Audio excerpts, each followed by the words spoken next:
Peace, peace, peace. Welcome to another powerful discussion with your sister, Dr. Maat. Tonight, I have Baba IMHOTEP coming on to discuss the Buffalo Massacre with me. And yes, I called it a massacre because that's what it is. If you look up the dictionary definition for massacre, right? Massacre is, the slaughter, right, of a large number of people, right? And so this is I said Boston. I'm sorry, family. Buffalo. I think I said Buffalo, or I may have said Boston, but I'm trying to correct myself. The Buffalo Massacre, and that's exactly what it was. The news, they're trying to call it something different, but it was a massacre nonetheless. And so tonight I have with me Baba Imhotep. He'll be on within the next couple of minutes, but I wanted just to say some things before he came on. And I want to call some names right now, family, okay? And when I call these names, I want you to respond with Ashe. Philando Castile, Terrence Crutcher, Sandra Bland, Eric Garner, Michael Brown, Rakia Boyd, Sean Bell, Tamir Rice, Freddie Gray, Dan Roy Henry, Oscar Grant, Kendra McDade, Ayana Jones, Ramarley Graham, Amadou Diallo, Trayvon Martin, John Crawford, Jonathan Farrell, Timothy Stansberry, Alton Sterling, Keith Childress, Betty Jones, Kevin Matthews, Clint Allen, I'm sorry, that's the accent, Roy Nelson, Miguel Espanol, Nathaniel Pickett, Cornelius Brown, Chandra Weaver, Jamal Clark, Corinne Gaines, Richard Perkins, Stephen Tosun, Michael Lee Marshall, Alonzo Smith, uh, Yavan Seed, or said, Anthony Ashford, Lamontez Jones, hold on, two more, Rashawn Cole, and Dante Martin. What do all of these names have in common, family? These were all people in our lifetime. I mean, the list goes on if we want to talk about our ancestors, but these are the names of people in our lifetime who have been murdered by either police officers, right? So-called police officers, right? Police officers and white terrorists. We are experiencing terrorism, family. And I don't think a lot of you understand that. People are on the news, shocked. Black folks are shocked. Oh my God, I can't believe this is happening. We are at war, family. And I remember Dr. Frances Cress Welsing said, she said, if we don't see the war, then it's over for us. And the reality is, a lot of us don't see the war. We look at the Yurugu as our friend. We look at the Yurugu like our friend. And the Yurugu has shown himself time and time again not to be our friend. And you know what black folks do? And I'm going to share my screen with you. I'm going to share my screen. I'm just getting warmed up, family. This is what we do when the Yurugu murders us. You all remember Bothan John, right? So the Yurugu, she goes in there, lies, and says, oh, well, I thought I was in the wrong apartment. Shoot this brother while he was in his underwear eating a bowl of cereal, watching TV. Shoots this brother. And during the court case, you had the police officer. Hold on. Let me see if I can enlarge this. Let me see if I can enlarge this, family. Hold on one second.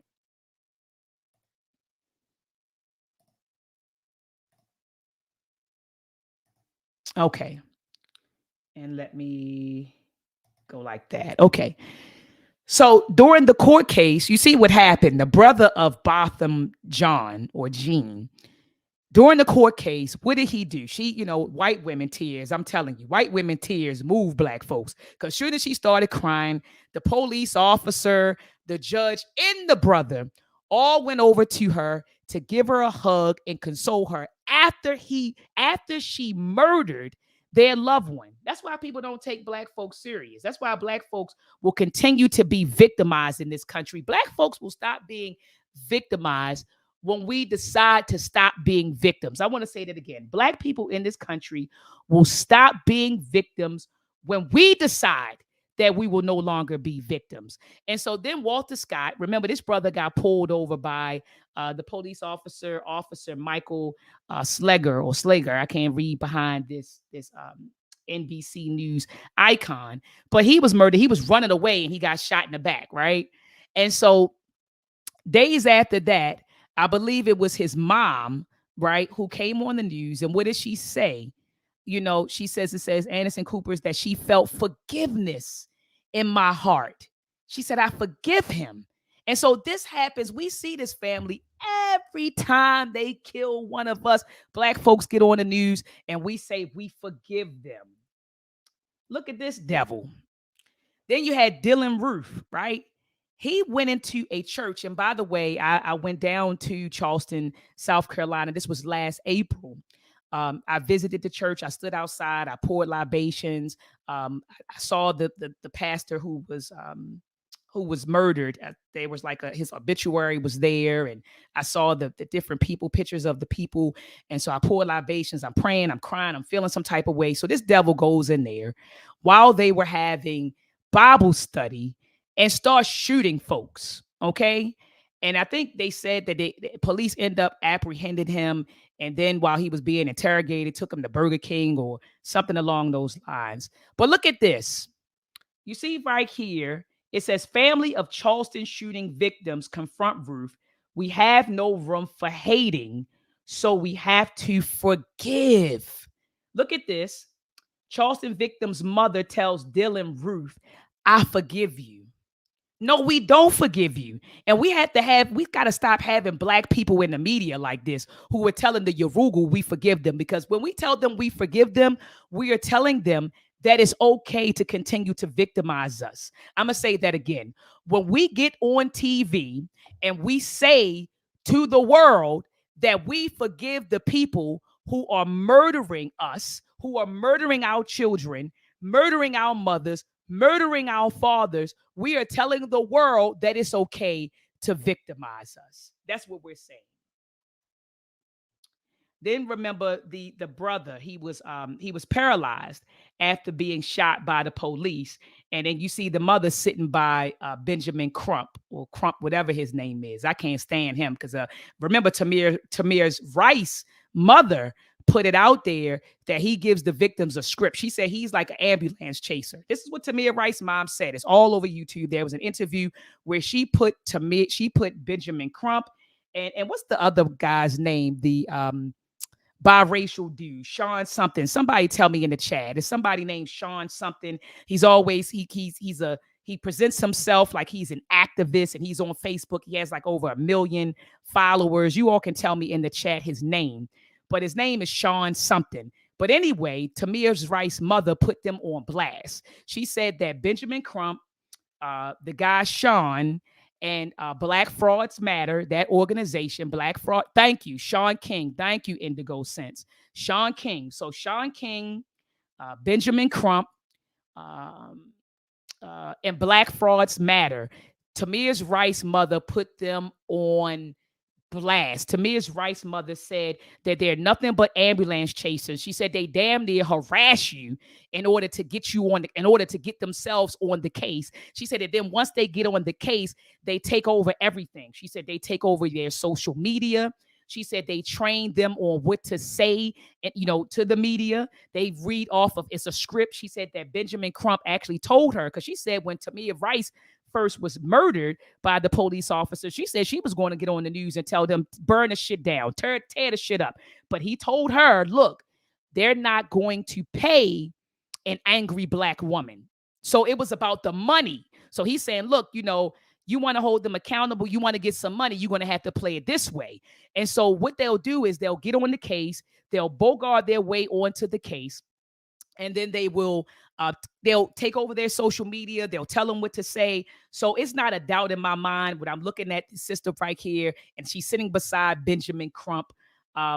It's not a doubt in my mind that he probably told her to say, I've already forgiven, because I see him sitting right there. And what is the brother's name who he was an activist in Ferguson, and he got burned up in the car. He put Black Frauds Matter on blast years ago and called it an LBGT front. years ago, and he was vocal about that, and he was saying that it was nothing but computer wizards that understood the algorithm and hashtagging. And he said years ago that they were just trying to get money off of, Black victims. And so, and they all are. You see, one of the Black Lives Matter organizers, she went and bought like a $6 or $7 million house in a predominantly white neighborhood. She has white police officers guarding the neighborhood, even though she's running around telling everyone to defund the police. But anyway, but these people, family, aren't for us. And now this brings me to the latest, what I wanted to talk about today, the Buffalo Massacre. Okay. And so I'm family, I have to be honest with you. A lot of the video footage is, circulating on, a lot of the footage is circulating on, online, and I couldn't watch it. I couldn't watch it, family. Hold on. This is Baba IMHOTEP saying that he's coming on now, but I couldn't watch the footage. And I couldn't watch the footage, family, because I love my people. I love my people. And seeing this devil walk through the supermarket, right? And shoot our brothers and our sisters. To see something like that, it was too traumatic for me, family. And shout out to Baba IMHOTEP. He's in the building. Baba, I'm going off. I'm in my feelings, Baba.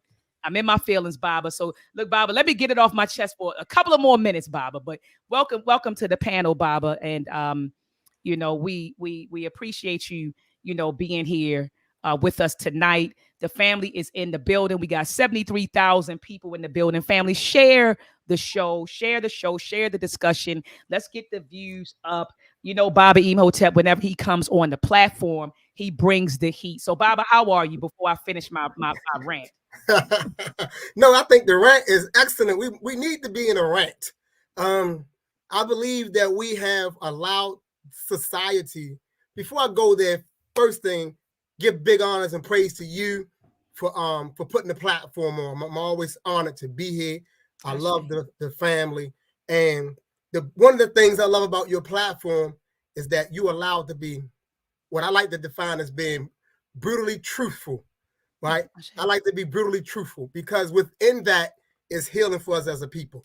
Now, it's okay for us to rant because when you're being terrorized, you should be able to vent however you see fit whenever you're being terrorized. We should never just lay down peacefully when we are being hunted and preyed upon, and warred upon and terrorized. That's what's happening in this land.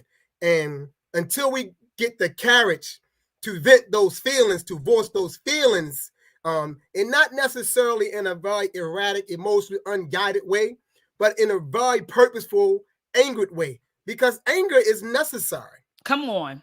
Anger is necessary. One of the things that Frantz Fanon realized during the Algerian Revolution is he realized that violence, as they defined it, was a catharsis.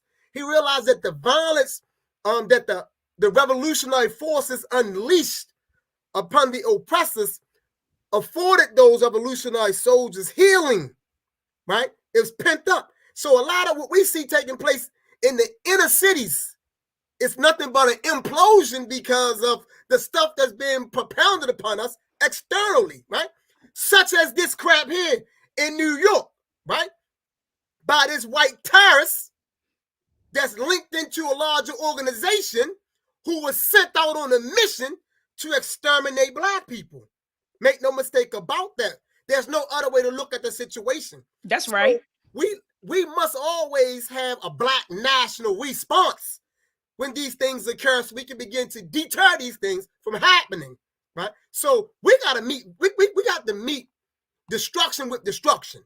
As simple as that. Oh, wait a minute. Hold on, Baba. Hold on, Baba. I didn't hear you. My phone, my static started. My earphone started messing up. You said we have to meet destruction with what? Destruction. So you're saying we can't pray our way out of this, Baba, or march our way out of this? Is that what you're saying? See, we realistically cannot pray our way out. I'm going to tell you why. I'm going to tell you why you can't pray your way out of this. Because a people's God, in real life sense, right, is a reflection of those people. So we can't pray to a God that doesn't respect the fact that we ain't standing up for ourselves, it'll never work. I'll give you an example. Let's do it like this right here. How many of us have friends, sisters, brothers, or companions that are being abused in a relationship, and at some point we stop listening to them and helping them because they keep going back? All of us, right? So why do we think the God that we believe in isn't going to do that if we keep allowing ourselves to be abused?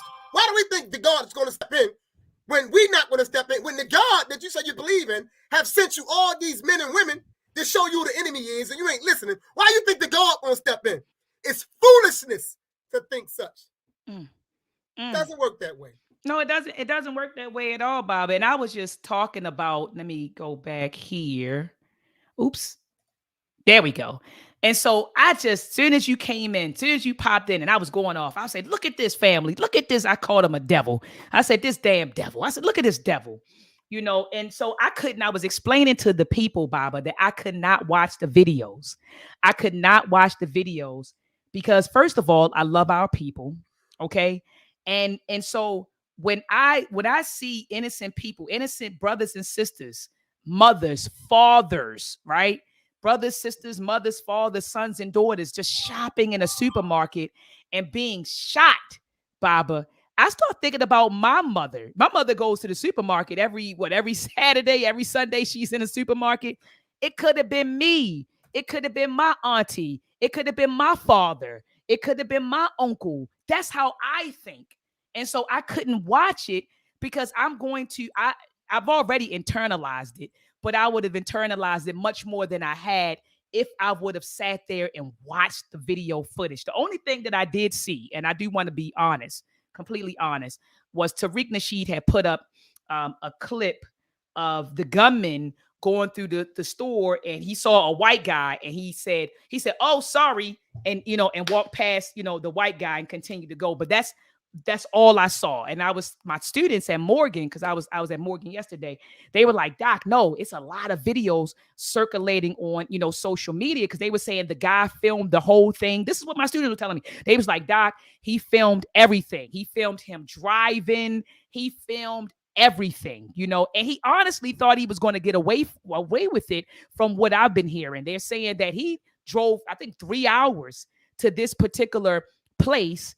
And, so he planned for this to happen. I was told that he was covered, literally from head to toe. He had something on his head. He had a bodysuit on. So they said it was a black police officer who shot at him. But, the bullet didn't penetrate the vest. And so he planned this. And like you said, Baba, let's be clear here. He is a white terrorist who belonged to an organization.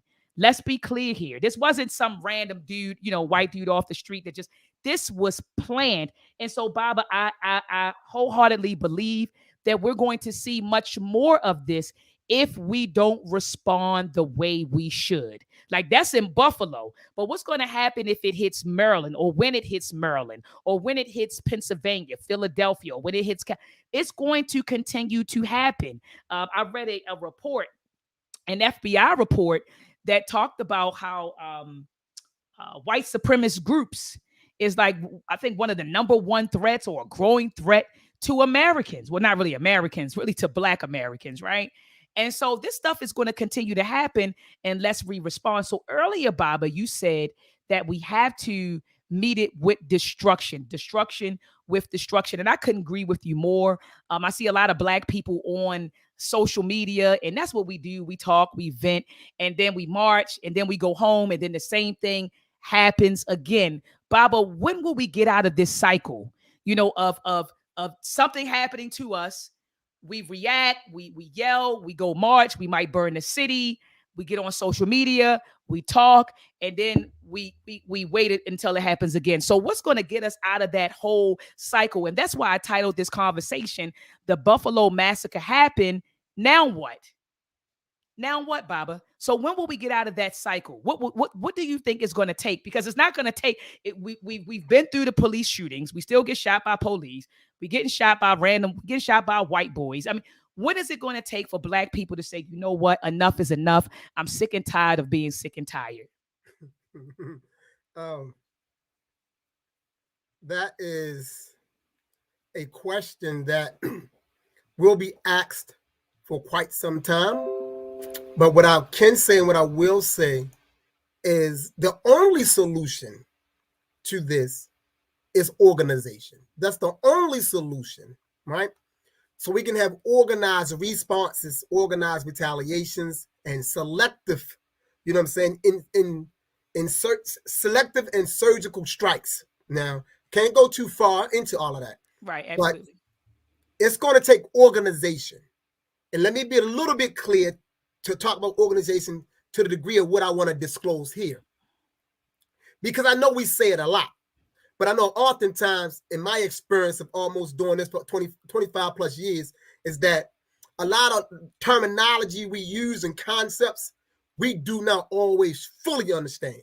So when I say it's going to take organization, I mean that Black people, not all of us, because if we wait for all of us to get organized, we will never move. We don't need all of us, and all of us not, right? What it needs to be organized groups, and everybody that can identify with what's happening should be plugged into organization. What organization does, it provides for structure, it provides for discipline, it provides for order, it allows us to develop vision, ideology, protocol, right? With an organization, we can develop skills, know-how. With an organization, we have access to resources that can help us do what needs to be done, right? With an organization, we can pool resources. So when we talk about being organized, that's what's meant. Now, I know a lot of times, we feel that, man, look, I say it all the time. People might say, man, I got my thing, man, come get me. I'm ready. So on and so. That's good. I think that you should be ready to protect yourself. That's good. Right. However, this is the loophole to that argument. If me, Baba IMHOTEP, have learned self-defense and survival skills, and I weaponize myself, and I'm waiting for an attack to occur upon or against my family before I respawn, right? I may never respawn because that attack may never come to my family directly. So then, if that's the logic that I'm operating from, then I'm never going to do anything. Facts. Because it may not come to me. So we got to take our thinking beyond the immediacy of our own family. So that's why I've been pushing race first, because it gives us a national consciousness, so we can think of ourselves as a national group. So rather than me thinking about just protecting my individualized family, now I'm thinking about protecting my nation, which my family is a part of. That's my right. family is logically built into the nation. But if I'm only thinking about protecting my individualized family, I may never act, because it may never come to my door, potentially. Because I've been in this land so far for 51 years, and a white attack having personally came to my door. So if that's my thinking, 51 years would have went by and I would have never acted. So and most of us have that form of thinking. That's why we haven't moved, because the consciousness isn't national. Our consciousness is individualized. Come on, Baba. That's why we haven't moved. We don't have a national consciousness. We don't have a concept of ourselves as a nation. So that's why we aren't moving, because everybody is only thinking about them individualized self. We could go through all our neighborhoods and find Black people armed. You can find that. That's not the question. You can go all through our neighborhood and find Black people learning survival skills and self-defense. We got a ton of Black martial artists. If the thinking is that I'm only being prepared for when it comes to me, then we are never going to act, because it ain't guaranteed to hit you within the next 10 years. Does that make any sense? Baba, it makes a whole lot of sense. Like you said, we have to think on a national level and not the self level. You know what I mean? I hear what you're saying, Baba. I don't know if I articulated it the way you did, but like you said, we have to expand out the way we think. Because you're right. I do hear a lot of people say, well, as long as they don't come for me and mine, what do you mean? If they coming for him and her, how long before you think they're not going to come for you? I remember Mammy Till said this, and this was when Emmett Till, was brutally murdered by those two Yorugu. And she said that she was in Chicago. This is prior to him being, going down south and being murdered. She said she lived her life in Chicago. And she said you would hear about things happening to Black folks, down south. But she said she was detached. She was kind of like, all right, that's happening with them. And then one day it showed up on her doorstep. And that's when she began to change her mentality and say, I just can't worry about me and mine. Because if they attack, if a threat somewhere, what did Martin Luther King say? A threat to, what was it, Baba? You got to give me the quote. A threat, what is it? A threat to injustice somewhere is a threat to injustice everywhere. Yeah. Something along that line. Somebody got to help Yeah. me out in the chat. But that's what Dr. King said. And Mammy Till realized that when her own son was brutally murdered, she said she was thinking about her and her family. Oh, we in Chicago, we doing fine. That's those Black folks. They down south getting lynched until it happened to her. And that's when she began to realize, wait a minute, I can't just worry about myself and my family. I got to worry about the collective. I got to worry about the collective. So, Baba, I agree with you 100%. Baba, I want to ask you this. Yes. I want to ask you this. How can we get back to, so the more and more I read about the Maroons, I get excited, because it highlights history, history that I did not know of. And then it motivates me. It shows me the warrior spirit, of Black people. But it's also disheartening when I read about, the Maroon communities, because at one point in time, Baba, our ancestors, everywhere there was slavery, there were Maroon communities that white boys were scared to go to. They even said it. I've read, firsthand accounts of white folks saying, damn, I'm not going over there to those mountains or that hill or going there because they killing folks over there. And so our ancestors set up communities. Some people call them freedom colonies, liberated zones, Maroon communities. We set up communities where white folks knew, hey, you can't come in here. Baba, what, and I probably should even ask you on air because you're not going to divulge, like, what can we do to get back to that? Well, to get back to establishing communities that are protected. What are the steps, Baba, to get back to that place? Because our ancestors had that. Yes, but that's a great question. The reason why we had that, because we saw the demarcation. We saw ourselves, we saw them. We don't see that today. We don't see us and them. We just see us. When about us, we see Americans. So you might get folk who might tune into your show who understand it, but the larger community of Black people does not see us and them. We are entangled within their way of life. Mm. And because we are entangled within their way of life, the things we once did for us that were good for us, we no longer see as being beneficial because we are entangled in their way. So the first step for all of us, even those that know, that's trying to know, our first step must be, and should have always been a return to our way. A return to our way. So today we use the terminology Sankofa to pretty much speak for that. But most of us just quote to go back and fetch. See, Sankofa is more than just going back and fetch. Sankofa is a total process of it's an overhaul of your mentality. It's a reorientation of your psychology, right? That's what Sankofa is. It's a remaking of you back into your original self. That's Sankofa.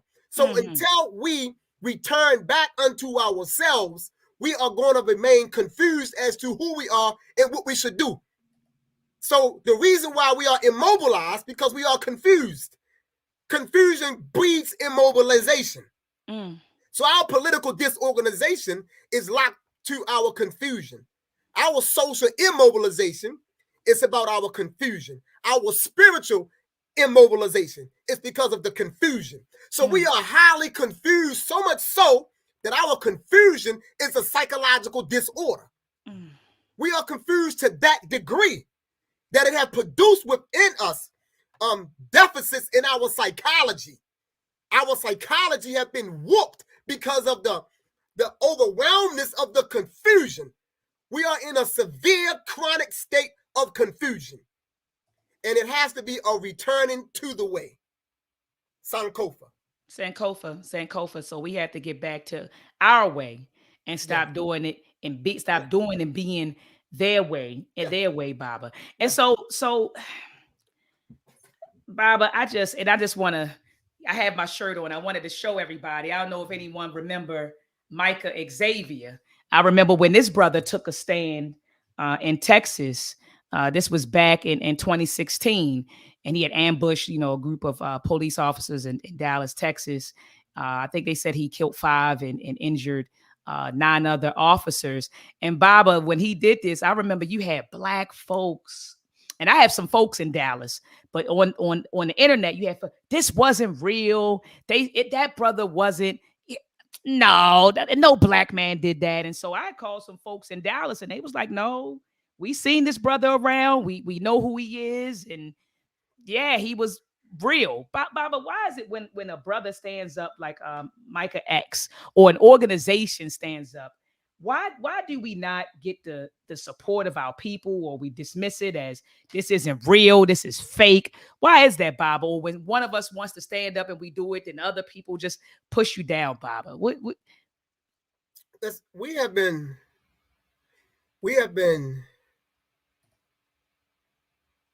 tortured in the Mm, truest sense of the word. Not just physically. We have been psychologically, spiritually, socially tortured. I mm, think Dr. Dr. Chakana Job said it best, right? He said what we are contending with is nothing more than cultural aggression. Like, so we're dealing with these people that came up out from out of the Eurasian steppes, right? We talking about thousands of years ago, you know what I'm saying? And they began to just run over certain parts of Asia, and they ran through those black civilizations that were in Asia and things of that nature. These people, man, that destroyed the Indus Valley, that created Hinduism. And you look at Hinduism, you see the beginning stages of this caste based on colorism. mm. So the argument that quote unquote this what we define as being racism originated in the USA is false when you really get into the history, right? You got to get into the cold winds from the north. You have to read that book. You got to get into that and see that these Aryans created this over 2,000 years ago. This thinking, right? Mm. So we have been aggressed upon, transgressed upon, and terrorized culturally. So much so that we can't recognize our true selves. So when we see a black person that stands up in authentic blackness, Come he on. or she is unrecognizable. Mm. He or she is unrecognizable. Malcolm X was unrecognizable, right? Even Martin Luther King was rejected. A lot of people don't understand. He was rejected by certain individuals. Yes, he was. He was Yes, he rejected. was. He was stabbed in New York by a black woman. And King only advocated what they define as being nonviolence. But he was rejected. People hated King. People said King was a troublemaker because King had the courage to stand up for his beliefs. We ain't got to get into his ideology. That's not in debate. But what we can't say is he was afraid. He had the courage to stand up and face it, right? He was unrecognizable. Marcus Garvey was unrecognizable. Nat Turner, unrecognizable at a certain point. But our people back then understood the necessity of a Nat Turner, right? They understood the necessity of a Demok Vesey, even though he was unrecognizable and the black guy, ratted him out, right? A Gabriel Prosser, right? So we have been run through the rug so much that we no longer know who we are in the authentic sense. We can only recognize and relate to the imitation of who we are. Mm. And the imitation of who we are is white people manifested within us. Mm. The imitation of being black or African is the representation of whiteness manifested within us. It's them in us that we recognize. And Baba, let me ask you a question. Is that why, and shout out to King Saul, he said, we are so quick to kill our own people just for looking at you wrong. But when a racist person or racist people kill us, we start praying, holding hands, and forgiving the killers. Baba, what you just articulated, right? That coincides with his statement, right? Because they're in us, right? So when we see them, we want to forgive them, right? But when we see each other, it's hatred there, Baba. Or what do you think, Bob? Because I see your face. It looked like you No, kind of. no, I agree. Only thing I was going to add to it is that most of the people who end up doing the praying are people that's not necessarily doing the killing in our neighborhoods, right?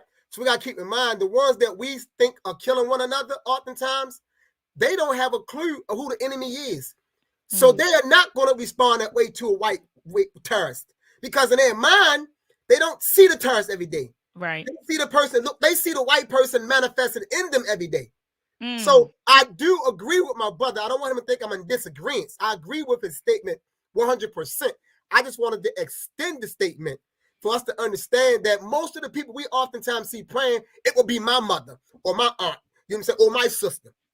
You know what I'm saying? It would be those kind of individuals, people who genuinely love me, but I might be once upon a time one of those little terrorists in the neighborhoods running around doing wrong, in which I was, because I I got was shot. too. Yeah, I was too. When I got shot, my mother was hurt. You know what I'm saying? So, but in the same breath, if a terrorist would have done something, I didn't have the mindset to know, hey, he's aggressing against all of us. In my mind, I think, oh, he just went against them over there, not me, because we individualized.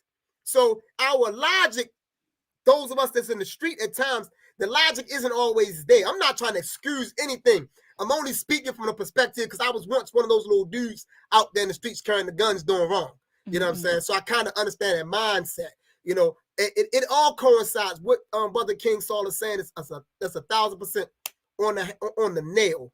And it does coincide with what I was saying about whiteness manifested within us. Right. That's what made me. Right. That's why I put his Yeah. comment up, because I thought about it when you said that, and I saw his comment, and I said, okay, this kind of correlates with what with what you were saying. But we got to change the mindset, Bible, which brings me to talking about African-centered education. I know that right now you're going up for a grant for the Kimoyo Shoe Africana, and let me share my screen with the family so they can see exactly what you're doing and how they can support.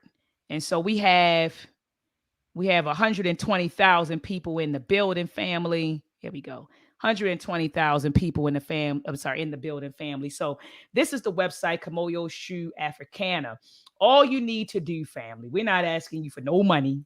Because you know, No black money. folks, look, you know, black folks start clicking off. As soon as I brought it, Bob, as soon as I put this on the screen and said support, like 3 or 4 people said, I'm out of here. No, we're not asking for no money, family. Okay. No money. No No money. money. I'm going to put the link in the chat.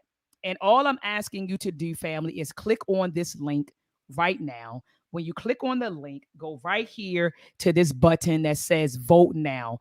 When you click on vote now, all you have to do is enter your email address. I'm entering my email address live on air so you can see the process, and do this with me, family. If you're watching, you type in your email address and then you click the button submit.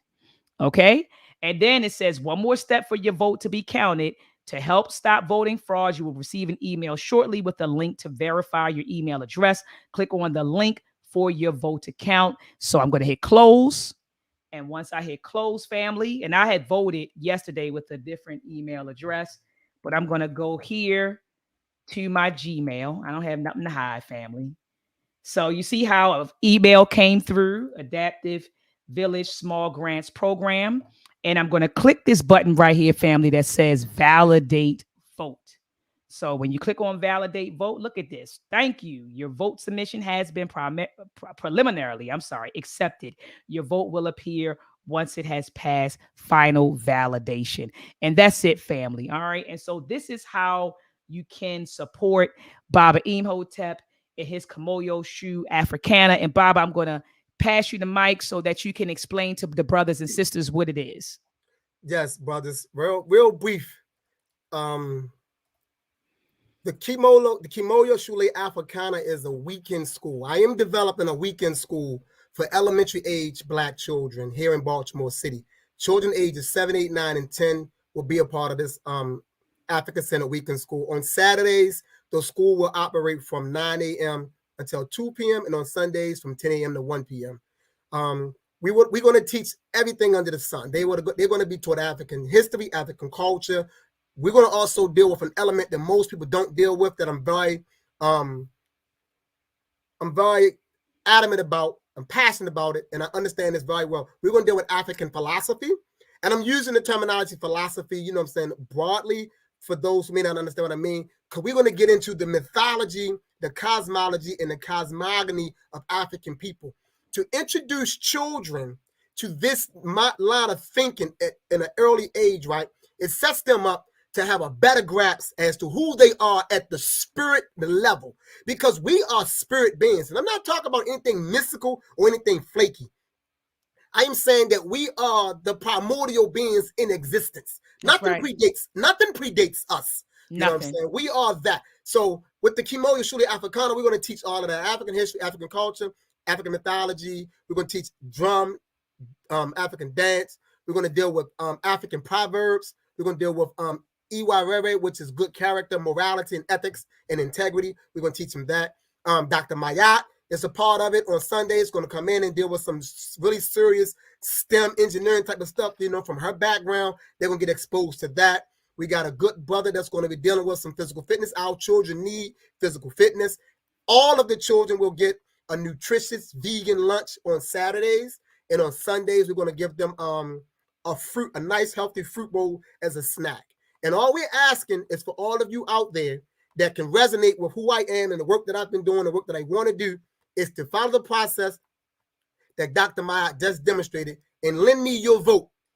However, you can also vote once every day.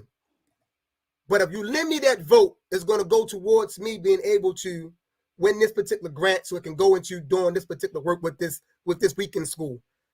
So anyone have any questions or want to know anything else about it in depth, you can reach me directly or you can contact me through Dr. Maat. However you want to do it, I'm very accessible. I will talk to you. I will listen to you. I will answer all questions. I will help you understand what it is that I'm trying to do so you can really see what I want to do, because we need to be very proactive about the work that needs to be done. And part of that proaction is us taking control of the education of our children. I'm glad, listen, Bobby, I got to unpack this while we got 100,000 people on. And don't run, family, because soon as it just seemed like as soon as we start talking about educating our babies, that's when people run. What's the problem, Baba? When we focus on educating the babies, it's like, people start running. They don't want to support it. Do you think we have lost sight in seeing like the value of education? Do you think that we lost that value? I'm talking about not individually, but I'm talking about collectively. Do you think that's a value that we lost? Because when I grew up, Baba, both of my parents, they stressed education, right? They stressed going to school, getting good grades. They stressed education in our household. My mother was a teacher, and then she was a school principal. My father's a community activist. Both of them went to college. Both of them got degrees, and of course, I followed suit. But that was a value in our homes, and it just seems like whenever we start talking about educating the babies, people start fleeing, and you don't have $5 to contribute, or you don't have this.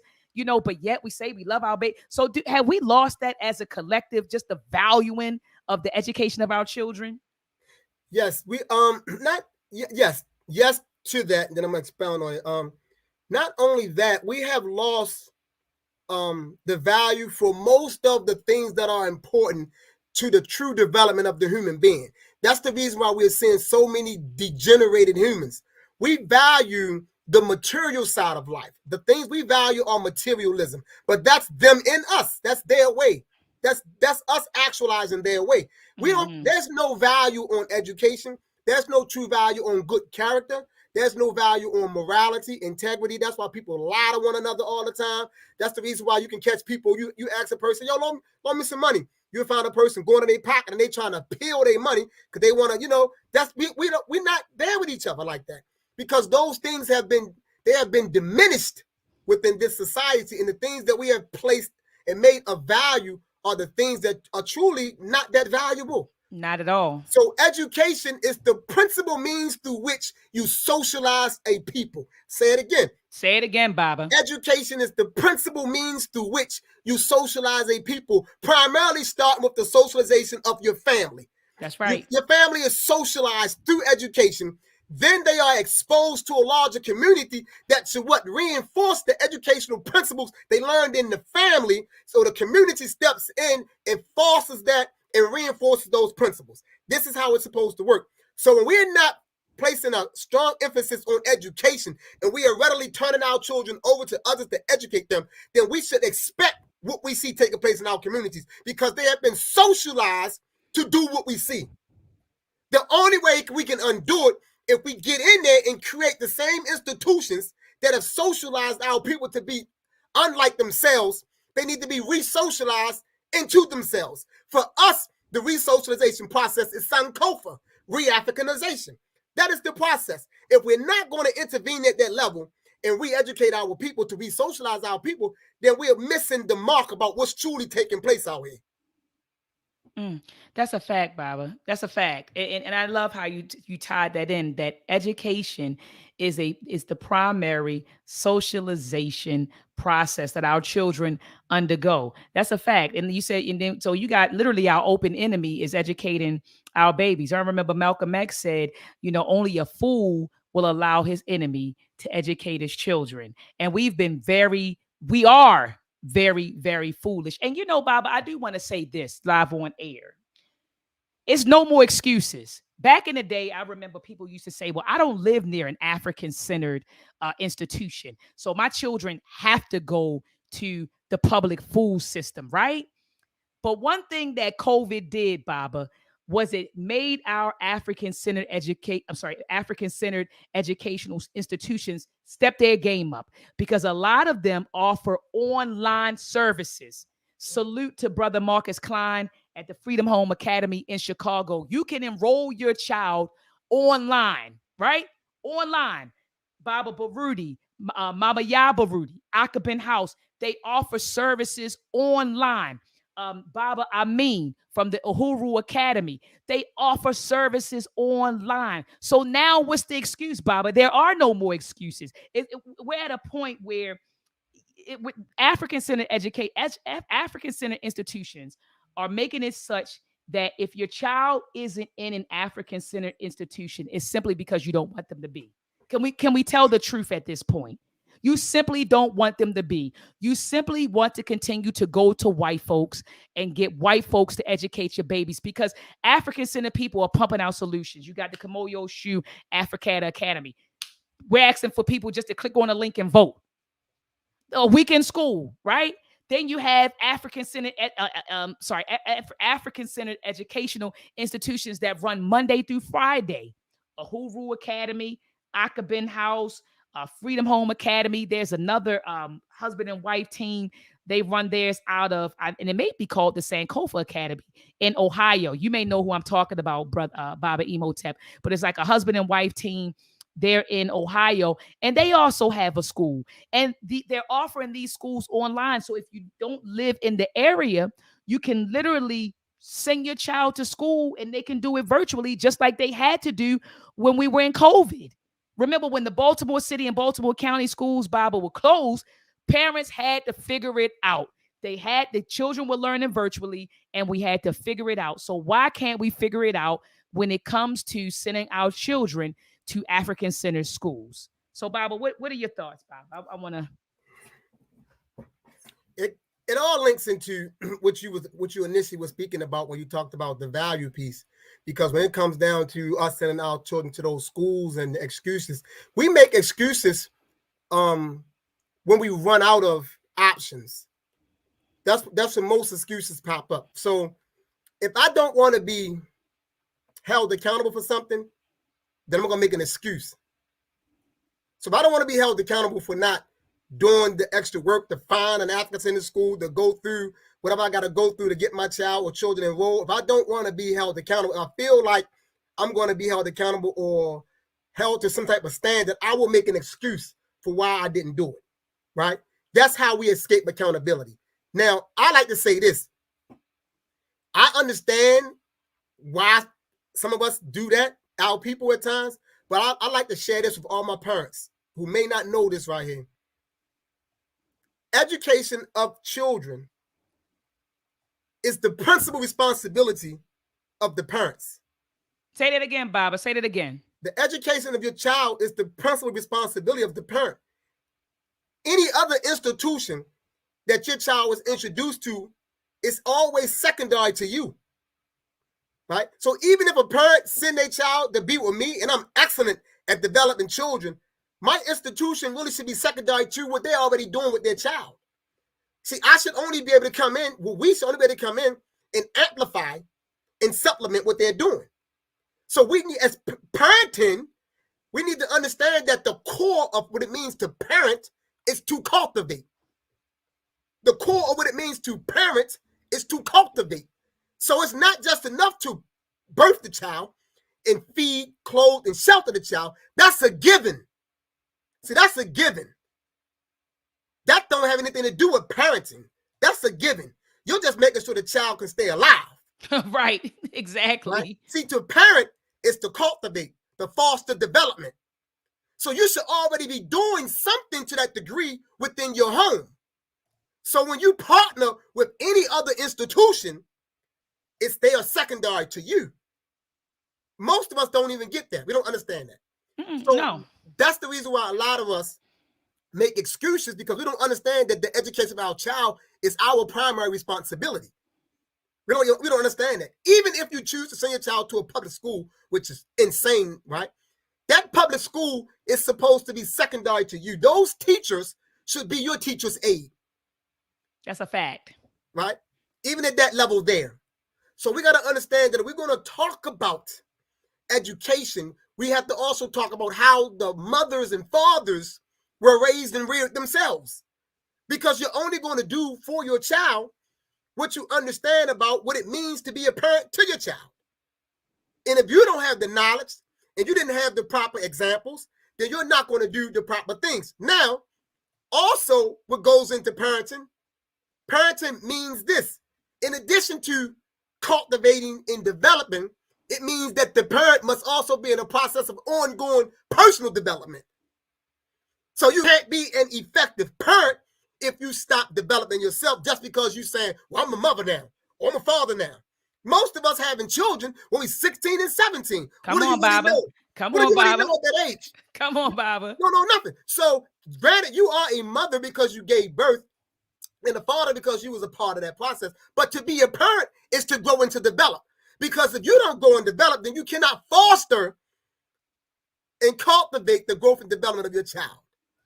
So to parent is to cultivate while simultaneously furthering the cultivation of yourself. That's a fact. That's a fact. And shout out to Baba Nwalimu Baruti. He has a book out, Family, called To Educate a People. I love in that book how he describes the difference between rearing and raising your children. And so make sure you go to akabinhouse.com, family, to get that book, To Educate a People. So Baba, I want to ask you this. What, for those people who are watching and they're like, what do they keep talking about? African-centered education, African-centered education. What is African-centered education and how will it benefit our people? All education is centered. So the reason why the terminology African-centered education becomes popular, because we had to figure out a way to let our people know that that things are distinctive. So most of us think that that's just universal education. We think it's just universal culture. We don't know that things are distinctive. So when you say African-centered education, the emphasis is on an education that's designed to foster the development of African people. So by saying African-centered, that underscore the emphasis. And the emphasis is that the education, this particular education, is designed to foster the development of African people, primarily by preparing them to seize power and to wield power. So at the core of the educational process for African people, it has to be a sovereign-based education.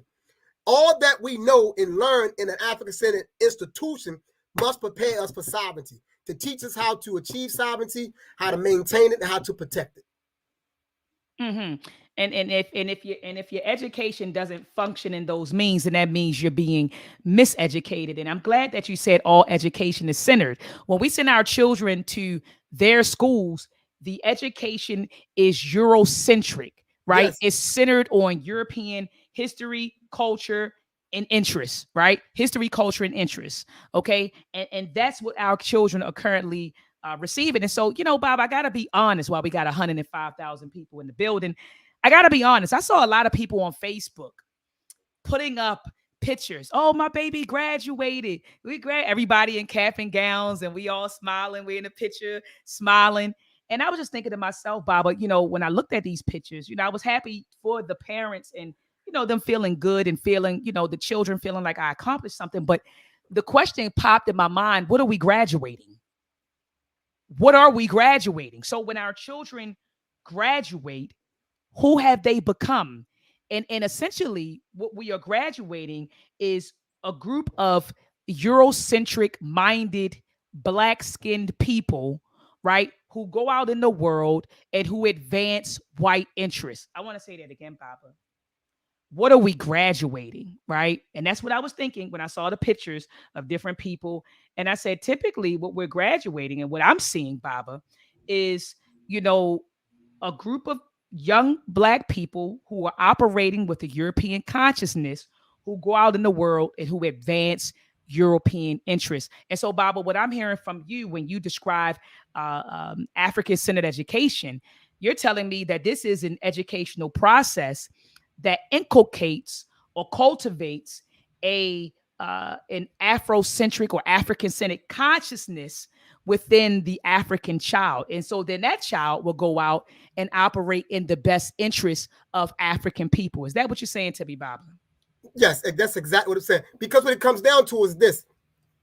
Like we established early on, all education is a form of socialization. And then we ask ourselves, all education has a purpose. I don't care where we're receiving it from. So our education can't serve the same purpose as theirs.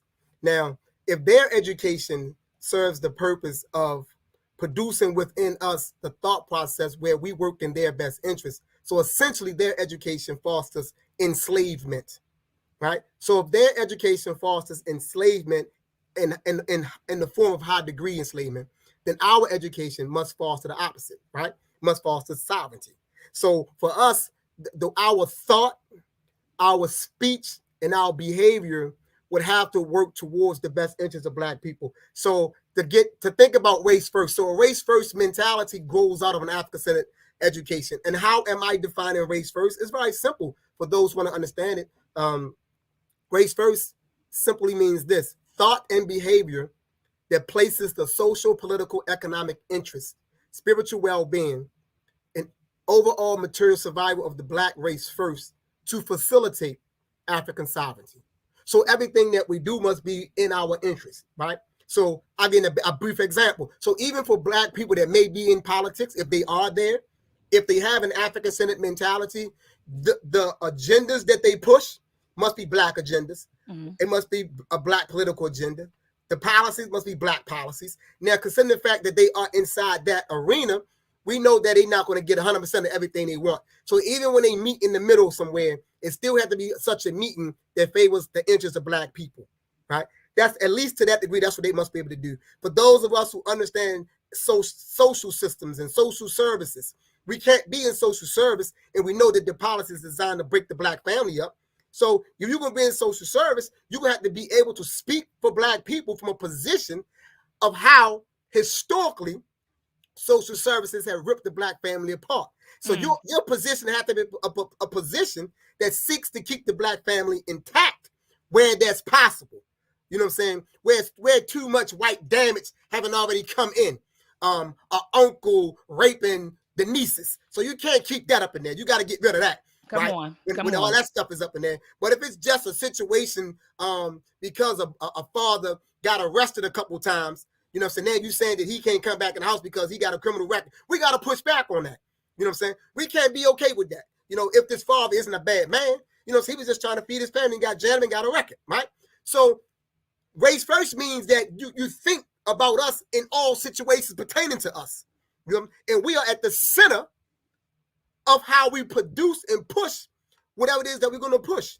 So this is what must come out of an African-centered education. So if our children go off to become doctors and lawyers and scientists, then you're doing science for Black people. Come on. You're becoming a lawyer for Black people. Come on. You know what I'm saying? You're a doctor for Black people. That's what it comes down to, right? So what type of sciences do we need? We need Black engineers such as yourself. We need that. You know, we need more in that area who know that when they learn this skill and understand it thoroughly, that they can go out here and become a force for their people in that field and build they own companies and institutions where they ain't got to keep on trying to bid for things from these white folk. And that's what's happening. They can, Baba, that's what's happening. I see it. And so, I'm at where I'm at. And so I'm there, and these students, oh doc, when I get out, I'm going to go work for Lockheed Martin. I'm going to go, I want to go over to Northrop Grumman. I want to go here. And I say, you all can start your own, engineering consultant firm, and you could come back to the community and solve the problems in our community. And it's just, because their whole mindset is going out there and being engineers for them and not being engineers for us. And that's what conscious ingenuity, that's why the name of my program is called Conscious Ingenuity. That's what that is about, raising conscious, STEM ready individuals. And what I mean by conscious, STEM ready individuals is individuals who are African centered. So they operate with on African principles, values, and morals. And these are people who are ready to come back to our community and be scientists, engineers, and mathematicians for us. And so that is conscious ingenuity. And family, at a later date, I'm gonna do an entire presentation on that. What did you want to add, Baba? No, you was on it. That's you sealed the deal. You sealed the deal. You just pretty much confirmed what I was the point that I was making. Absolutely. So family, this is what we're going to ask. We got 115,000 people in the building. So let me show you what I need you to do again. And don't run out of here, family, because I know how you all are. Let me get this off the screen. How many? I'm wondering if any of them voted yet. How many people voted? Tell us in the chat. How many of you actually clicked on the link? And let me drop the link in the chat again. Tell us in the chat if you actually voted. If you actually clicked on the link and voted. Bob, are you looking? Yes. How many people voted? We're not asking for any money, family. We're not asking you for any bread. Because as soon as you start saying, hey, I need a favor, black people start logging off, right? Clicking off I ain't come on here to give nobody no money. We're not asking for money, family. We're not asking, for any money, family. We're simply asking you to click on the link that I just put in the chat. That link is going to bring you right on over here to this website. When you get to this website, family, click on Vote Now. Once you click on Vote Now, okay, it's going to say, oh, so it's not letting me go through the process again because I already voted. So you're going to click on Vote Now. And once you click on Vote Now, they're going to prompt you to enter your email address. And then once you enter your email address, you click Submit. And they're going to tell you, hey, we're going to send an email, to you verifying your email address. So then you log into your email address, you click on the email, and then you hit verified. So Baba, did anyone say that they did it, Baba? Yes. I think so far, I see 5 people that say they voted so far. Okay. Yeah. All right. And so I'm hoping that more people will vote. And I'm hoping that more of you, in the chat when we get off this live stream, click on the link and, and then vote. So Baba, do you have any closing words for the listening audience? I know we've been on for an hour and I don't want to hold people that long, but any closing words for the listening audience?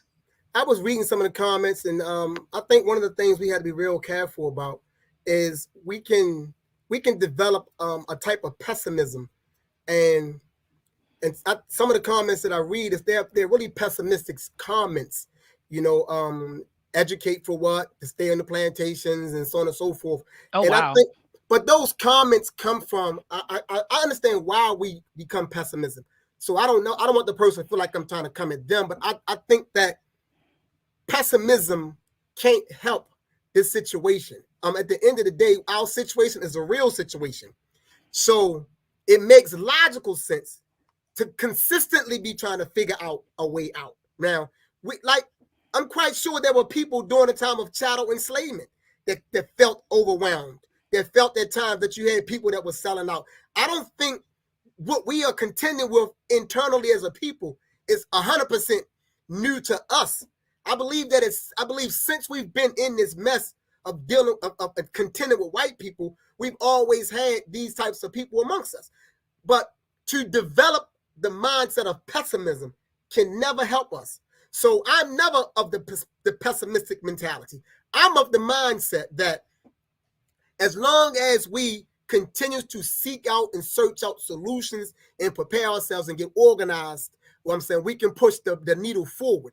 That's our task. My task is not to free, you see what I'm saying, the entire black race in 2022. If I thought that way, then I'm deluding myself. See, my task is to move in alignment with my historical and spiritual mission to touch the hearts and the minds of African people, to do the work for our people so that another generation of us can breathe, to fight for another generation so that some generation at some point can see African sovereignty. That's what it comes down to. And if all of us understand it that way and just put your work in, because when you get pessimistic and just start throwing out pessimistic vectives, you know what's also taking place? It's immobilization on your part. Right. Facts. Right? The energy that we can, spew up out what we can't do or what's not going to happen and all of that, that's energy that can be actually utilized to do something.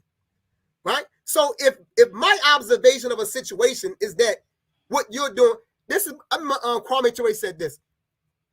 He made this observation. He said that internally in an organization, he said, I may not always agree with the ideas of certain individuals. He said, but it's not my job to get all bent out of shape and get into a big old argument. He said, my job is to work that idea thoroughly so that we can either prove or disprove the validity of the idea. As simple as that. So rather than being pessimistic, if you feel that what I'm doing is ineffective, then you do the effective thing. And then you know what? And then history is going to say, Bible was wrong, so-and-so was right. But it doesn't help us if we sit back and just pick at each other, right? Whatever we feel isn't effective, then you do that which you feel is effective. And let history be the judge and the jury of our actions. Absolutely. Absolutely. And then a shout out to Sister Marcia Pender. She says she wished that her children could take advantage of your weekend school. Baba, will there be a virtual a virtual component that eventually you'll offer for Kimoyo Shu Africana? Eventually, yes. But since this is our first run at the weekend school, I want to work out all the logistics first, and at least have the in-person system set up before I move to a virtual. But at some point, I would like to be able to do a virtual piece, and hopefully, with your expertise, I'm quite sure you can be able to help in that regard. Oh, yeah, absolutely. We can figure that out once we get the in-person moving going forward. Absolutely. Look, I have my uncle in the building. He said, speak your truth, brother. So my uncle, he's in the building. I wish he could have met you at the Race First rally. Tell him about the Race First rally, Baba, that's coming up in August. So we're literally like 3 months away. So talk about that briefly, Baba, before we close. Let me ask you this question online before we close. Would you like to be one of the presenters this year? Honored. I would be, come on, Baba. I would be honored to come in there and speak my speech. Got you. I'm putting you on the agenda. Absolutely. How long do we have to speak? 15 minutes, if depending on how many people I got on that agenda. But I'll start out just by saying 15. But if it's not many people on the agenda, then we can make it work longer. But we're going to be outdoors, so it's no PowerPoint. It's just talking. Just talking, yes. All right, I can go for about 15 minutes. You'll be saying, all right, we got it. So yes, for those maybe listening, I seen one of the sisters early on. She made a comment, which I understood, and she was on point. She said, "Race first should become a behavior, a call to action." And actually, that's what it is, my sister. I know she furred up in the chat, but race first is a wartime measure. That's what it is, a wartime measure. It's a call to action and a call to duty. It's not a protest. You know what I'm saying? It's a declaration to us about what we are going to do and what we need to do. And one of the ways we do that is by organizing this annual national Race First rally. And right now we are within we're within 12 cities. So August the 27th, 2022, 12 Race First rallies will happen throughout the United States in 12 different cities. And for us, the rallies is nothing more than a strategic means to organize African people within the Race First movement. We are expounding on the fact that we feel that African people, Black people, need to get organized on 4 basic levels. Now follow me, work with me. The first level of organization that needs to take place is the common folk within our communities need to be organized. Just the common folk. When I was growing up in the early 80s, certain black communities had these blue and white signs on it that said neighborhood block watch. That was an indication of I how remember that. I remember that. that Oh was my goodness. that was an indication of how the community organized themselves. We had that once upon a time, right?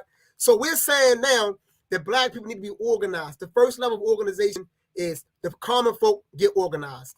The second level of organization is the common folk need and must be organized with the organization that's working on their behalf within their communities. They need to be organized.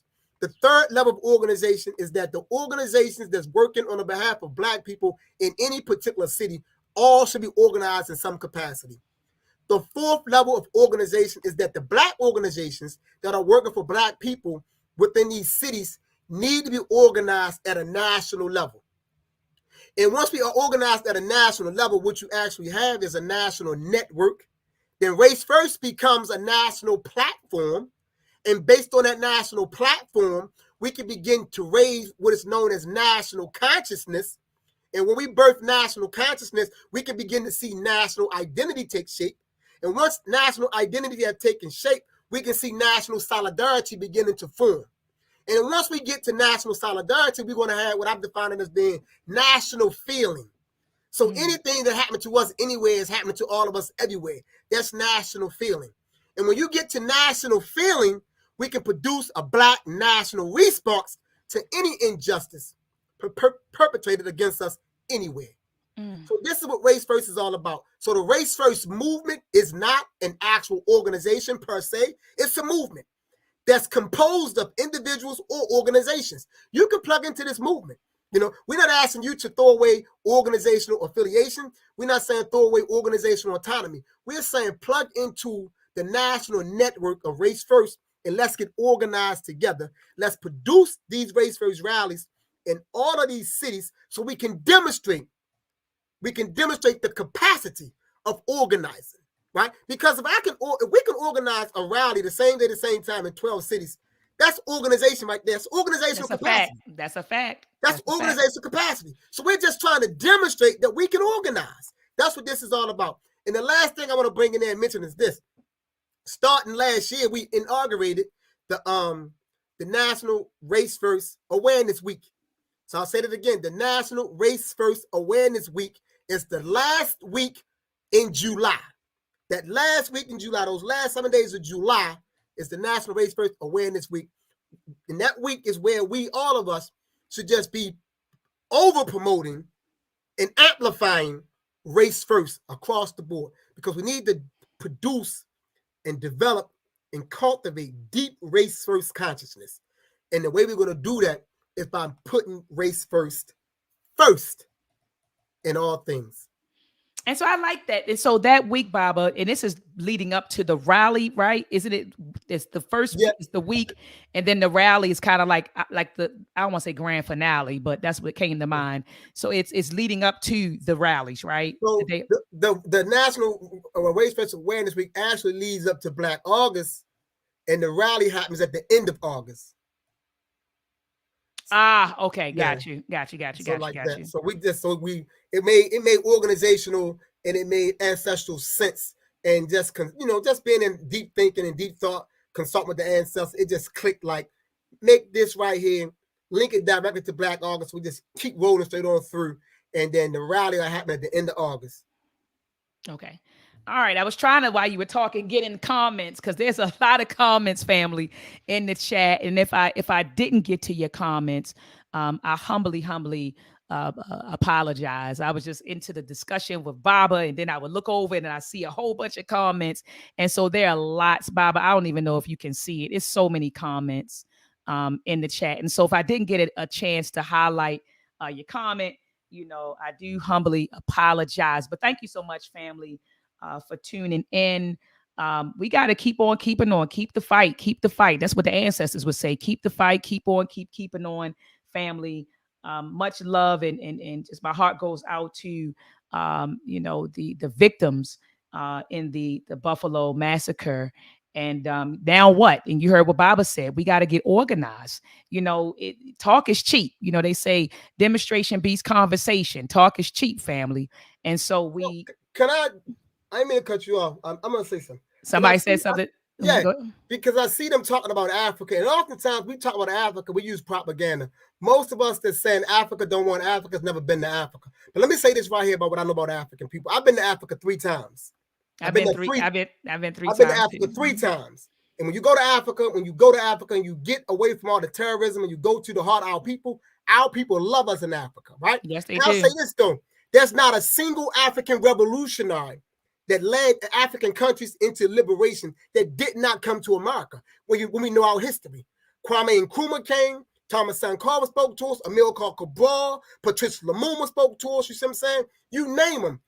Even Winnie Mandela came and talked. There's not a single African leader that led African countries into African liberation that didn't think about blacks in America.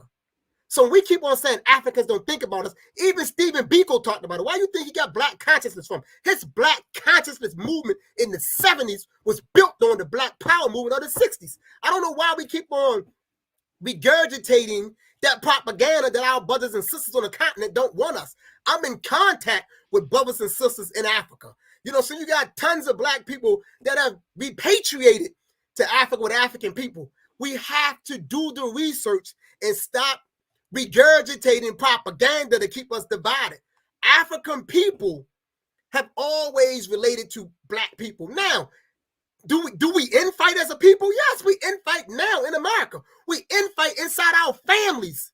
But just because we infight, that's not an indication that our people are not for us. We got Negroes all over the world. If we was on the moon, you'll find Negroes on the moon. So we can't keep judging the national feelings of our people by the expressions of Negroes. We have to learn how to make the distinction. We can't keep doing that. It's untrue that African people don't want anything to do with blacks in America. That is a lie.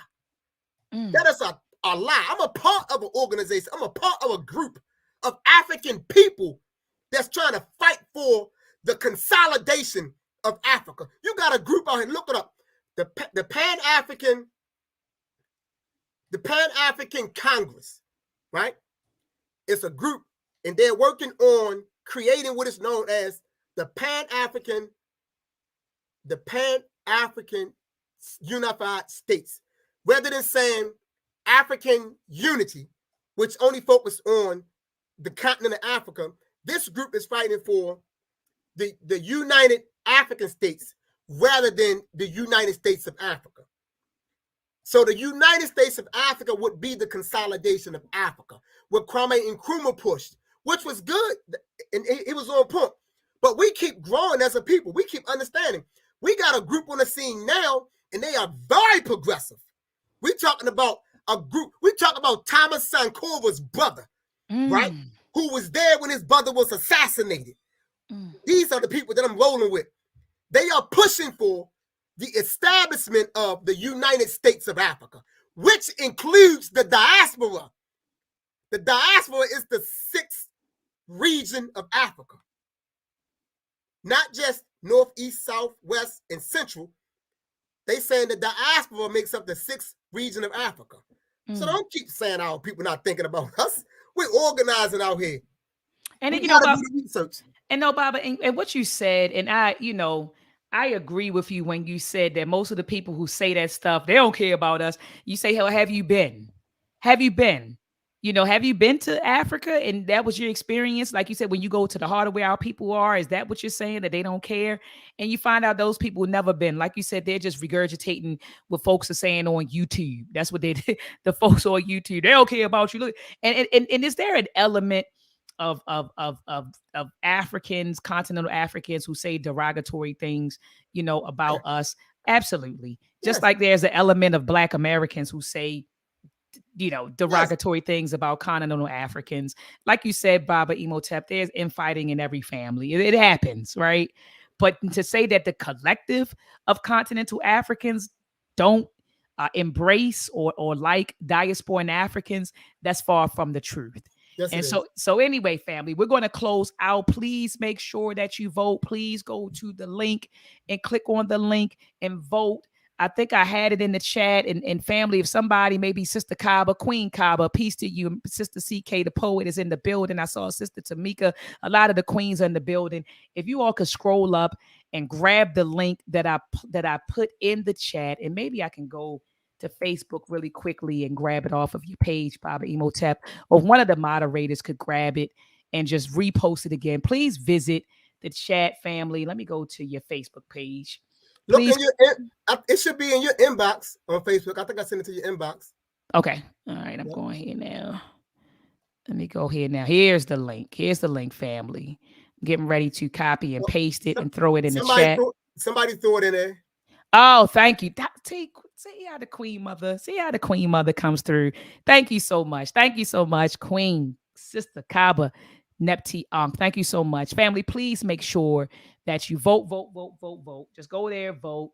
We want to make sure that he gets. The Baba IMHOTEP is one of those walk it how you talk it, right? And so he practices what he preaches, and I bear witness to how he's raised his family, his sons, he has children, the way he cultivated his children, his wife, and what he's doing for Baltimore and what he's been doing for Baltimore for over 20 years, family. So please make sure that these are the people we need to support. And I don't want to go on a tangent, Baba, because you just kind of went in, and now I'm getting in this. You are the type of person that we should be supporting, right? Because there's a lot of charlatans in the community who get the support. They get the views and they get the money. We need to be supporting people who are genuine and people who are doing the work for our people.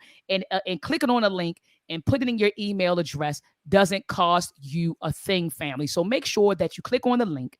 Okay, click on the link, enter your email address, hit submit button, go to your email inbox, click on the daggone email, verify the vote.